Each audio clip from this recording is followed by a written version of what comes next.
You're listening to Design Tomorrow.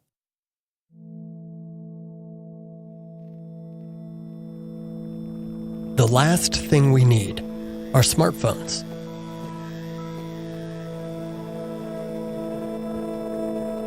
I had long since tuned out the radio and was gazing ahead, waiting for the brake lights ahead of me to disappear, waiting to lurch forward to the next traffic light on my daily stop and go, waiting to get home. Where, of course, I'd get no further than the driveway before pulling out my phone and thumbing through every alert which had kept it in a permanent state of vibration since I'd left the office. I had no idea what the speaker meant, what it was exactly that she thought we needed more than smartphones. The larger conversation probably had little to do with smartphones specifically, but she'd spoken with the weary sarcasm of someone half-heartedly tossing a tiny truth into a sea of absurdity. And that, of course, is a mood familiar to yours truly. So I turned the radio off and I let her words echo in my mind. The last thing we need are smartphones. You're damn right. And when I say smartphones, what I really mean is the digital culture that serves as the backdrop to smartphones, the crazy Oz into which our little farmhouses hurtle when we wake up our screens and stare into them. What are we doing? I mean, really? When did we start believing that the greatest problem humanity had left to solve was filling every gap in attention that remains in waking life? The space between now and our next opportunity to consume information is, of course, already gone. If it wasn't, no one would ever feel behind. Everyone would be at inbox zero. There'd be no such thing as information overload. No need to declare email bankruptcy. No guilt over the accumulating to reads. No FOMO. But there's all of that in abundance. Which means good news. We've solved the attention problem, haven't we? We're full. And yet, we're still going after every slice of unattended mental space that could possibly exist in our overtaxed brains. Having conquered boredom and the reluctantly idle moment, we have nothing left but to steal the chosen bits of quiet, the intentional ones. Forget the moments at bus stops, standing in line, and sitting in waiting rooms. That is officially screen time now. The mission has turned towards changing the minds and hearts of those who are looking for less, not more. Those who silence alerts, uninstall apps, set their devices aside for walks in the woods, and shut them down and stow them in drawers in the evening to get a good night's sleep. The right app, after all, could get all that attention back. Should get it back. Investors are waiting for you to bring those digital prodigals home. They're throwing money at the most seasoned attention snipers in the field, the ones who always make their mark. Designers, surely there's another way. Another way to spend our time, another way to apply our ingenuity, another way even to generate wealth. Because this way, this market of attention derivatives, this Ponzi scheme, is nothing more than a culture-wide addiction. We steal moments from one another only to repackage and resell them because we are addicted to the thrill of the new. Because like every addict, we prefer instant gratification over anything that takes patience, and so the fast and the cheap is what we trade. But there is a dealer, you know, and a smart dealer doesn't mess with the merchandise. So we need to stop being used in this way. Those investors, those hungry boards of governance pushing us for exponential profit leaps year after year, they don't care what we're addicted to, so long as we're addicted. And so today I want to stage an intervention, a challenge to the status quo of waste and distraction and triviality and short-term pile-on that is our way of life here in 2019. You're listening to Design Tomorrow. I'm Chris Butler, and I'm fired up, so stay tuned.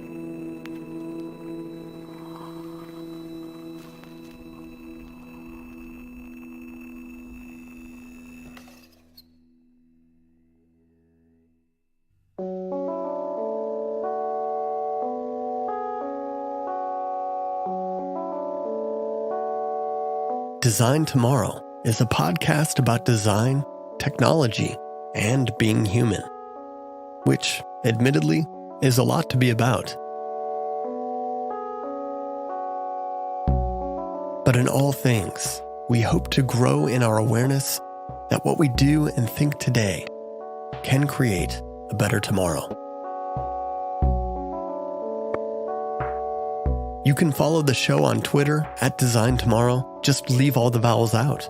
That's at DSGNTMRRW. You can also visit the show's website at designtomorrow.co. And if you want to get in touch directly, you can email me at chris@designtomorrow.co. I'd love to hear from you.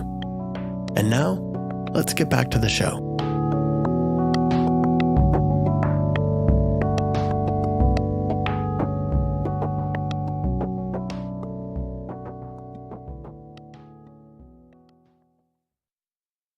Designers, engineers, all you makers out there, what are we really working for? Progress? Well, that sounds nice. But what does it mean? What are we trying to do here in our time on this spinning rock, this spaceship Earth? Are we trying to leave a mark? Are we trying to be heard? How do we expect anyone to see what we do or hear what we say when the noise we create so easily drowns it all out?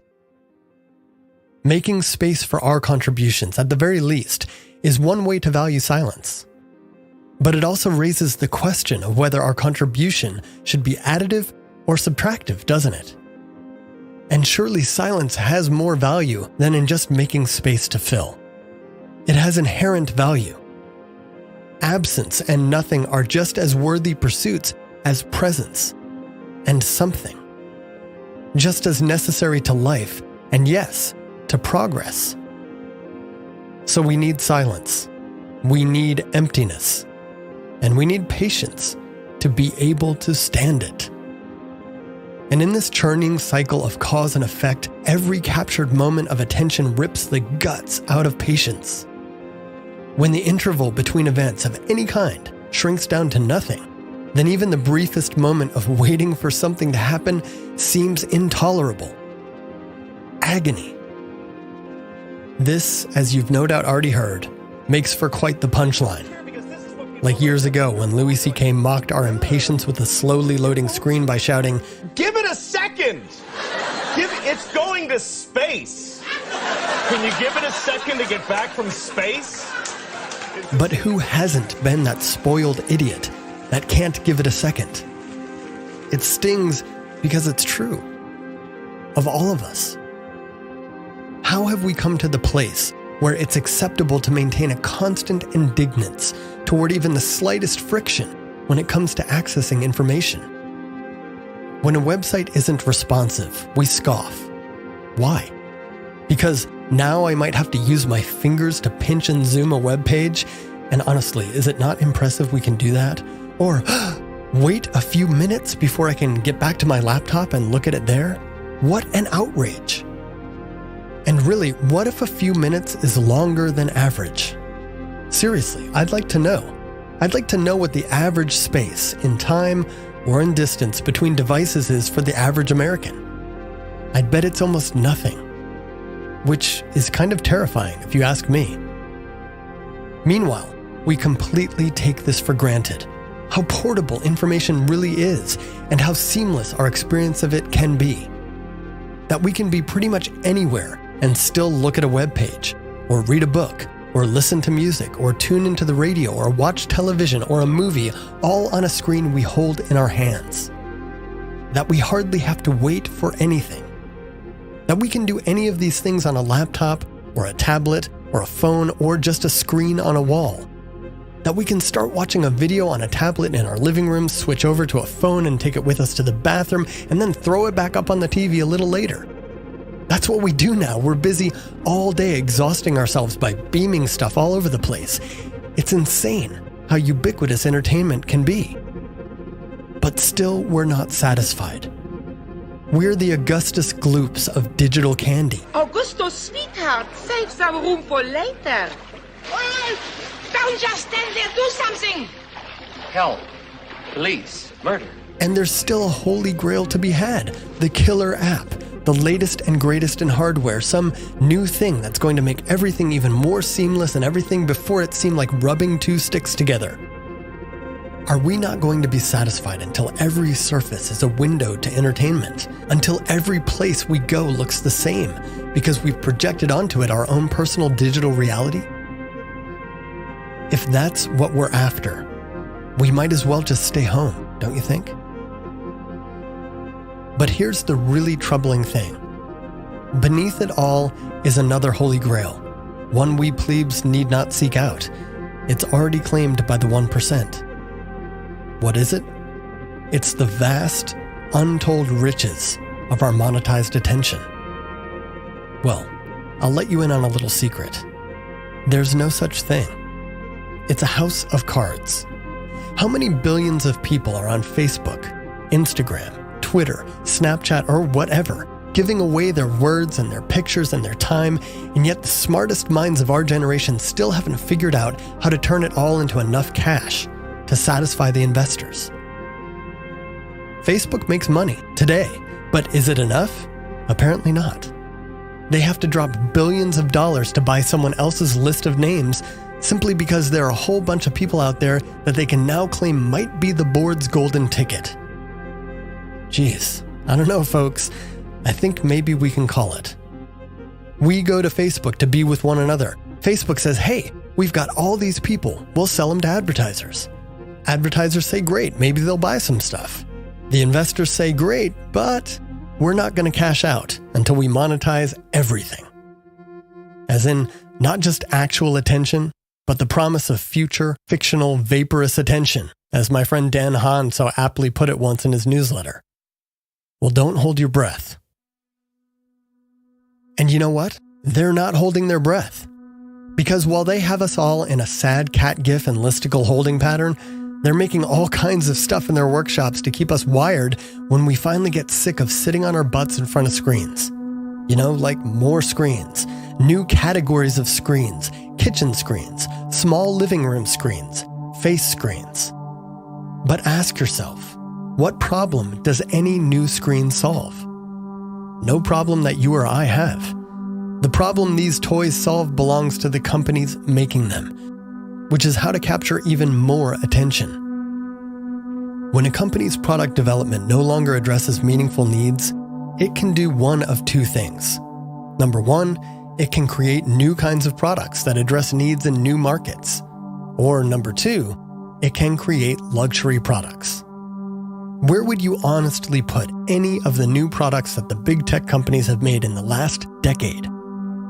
If you're still not ready to say the word luxury, let me provoke you with another thought. Do you see billions of dollars of investment being put towards building a better diamond? No. Luxury is tied to scarcity, and large-scale investment is better put towards things that can be mass adopted. If the only meaningful distinctions between the Apple Watch line, which are material, not functional, hasn't tipped you off, this stuff is all about luxury. And yet they're doing an amazing job making us believe otherwise. We don't need a new watch, or a new phone, or a new tablet, or a new screen, even if it's one we can wear or fold. We don't need most of what Silicon Valley makes. And really, we haven't earned any of it either. We're decorating the ceiling of Maslow's pyramid while the floor rots beneath us. Because while we pour our best thought and every tangible resource towards our toys, our needs, the collective basic needs of this planet, grow. Let's just start at the top and work our way down for just a moment. We don't need self-driving cars, for example. What we really need are safer and more efficient forms of transportation. And that's likely to come in a blended form. 1 part self-driving car, 1 part mass transportation, 1 part bicycle, and 1 part good old-fashioned walking. And to get all that, we need better urban planning. And to get to that, we need better resource management. And to get to that, we need better governance, which means better representation, which means better journalism, which means better education, which means social equity. You know what all that is? It's the design community's bucket list. Actually, just one sub-list of a sub-list of the bucket list, the family tree of one supposed need that Silicon Valley is foisting upon us. Because we're drooling over folding screens, and meanwhile, Flint, Michigan still doesn't have clean water. We need to get busy on this stuff, folks, pronto. The big stuff. How scary is it, and I mean that sincerely, how utterly terrifying that we're wasting our time making another way to text each other instead? It's time we turned our attention to the real problems of this world. What about energy? It's pretty clear we haven't figured that one out. There will never be enough wind turbines or solar panels to stop us from burning stuff to keep our screens on. So we might want to give that one a look. We might want to think about the weight and cost of every bit we generate and circulate over the internet. What about food? Our country is the richest place on earth, and it's a mess in the food category. We waste most of our calorie production feeding livestock and automobiles. Meanwhile, we've got so much to eat that we're getting fat and throwing out the leftovers. And yet, there are still people among us who starve. How can this be? It's absurd. What about water? We waste so much of it trying to sustain suburbs in the desert, and meanwhile, our richest citizen goes and builds a machine that will let poverty-stricken Africans drink their own sewer water. Good for them, I guess. But don't you think we could have done better than that if we hadn't already decided that we needed fountains and swimming pools and long hot showers in every corner of our country? And why isn't our country's richest man building hundreds of those machines and donating them to Flint, Michigan? What about sustainable materials? Or have we not buried enough trash and sent enough plastic to the center of the Pacific Ocean yet? Have not enough rich people had the carcass of a dolphin strangled by plastic packaging wash up at their feet while sunbathing for this to be a problem that anyone cares to throw some cash at? Good Lord, there are problems to solve. But we're living in the cloud. Look, I could continue on with this rant. I've barely scratched the surface. But I do have a point, and it's this. If we designers think that there's no place for us at the Saving the World table, we're wrong. A bunch of years ago, a kid in high school came up with an algae that eats plastic bags for his science fair project. What happened to him? I actually have no idea. But why there isn't a bag-eating algae pool at every municipal waste center will have to remain one of life's big mysteries, won't it? Did big plastic silence this kid? Again, I don't know. More likely, they funded his college and bought his future and we'll never hear from him again. But amazing that our world even produced a kid like that. The truly sad thing is that we're locked in to this kind of stuff. Our economy rewards it. Myopia is the going currency. You see, meaningful progress would create poverty in the short term. Self-driving cars, for example, will put all kinds of people out of work. 3D printers, same thing. Modular smartphones, yeah, it's a great idea, but if I can uplift my own phone's battery, its camera, its storage or processor, how the heck are they going to sell me a new one every year? And if I don't buy a new phone, how will the people selling cords and cases and speakers put food on their tables? What if we decided to make better clothing? Stuff that actually lasts and doesn't rely upon slave labor to be cheap? Well, we'd buy fewer clothes. A good thing. But the industry would shrink. People would lose jobs. Same thing in virtually every consumer market. Our whole system relies upon throwaways. We're all about quantity, which doesn't just drive quality down figuratively, it actually reduces lasting value. If we don't keep this do-nothing machine running faster and faster and cheaper, there's no more growth. And we can't have that, can we? Look, you've heard this rant before. It's the sort of thing we sarcastically shorthand as first world problems. But you know what? There are no first world problems. There's only one world, and there are problems. What are we going to do about them? What's one small thing you could do today? I want to hear about it. Maybe it's as simple as not buying that new thing you've had your eye on. Or maybe it's uninstalling that app that you've been wasting time on, that app that makes you feel bad about yourself. Maybe it's majoring in math and not marketing. Maybe it's finally starting that compost pile. I don't know. It doesn't have to be big. but let it be something you can feel good about because you know that it invests in the future rather than making constant withdrawals from it to pay for the now. And if you need some encouragement in taking the leap, let me know, and I'll be there for you. It'll be just between us.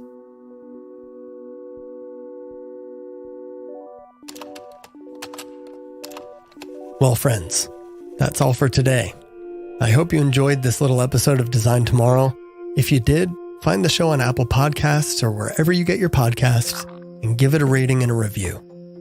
And look, I realize that everything I've said today might actually feel hypocritical in light of me hoping you'll listen to this show and keep listening and tell others to listen too. But it's not. Because if this show crowds your mind too much, if it asks too much of you or takes too much of your attention or keeps you from recalibrating your life in some way, however tiny, then please, by all means, free yourself from its bondage. You don't have to listen. I'll be okay. But for however long I have your ear, know that I am grateful. And that my only purpose is to push you, however gently, not just towards a better future, but toward creating one yourself. And as I said a moment ago, I do want to hear about what you're doing or not doing toward that future. You can email me anytime at chris@designtomorrow.co, or you can tweet me at designtomorrow, that's at DSGNTMRRW. I'd love to hear from you.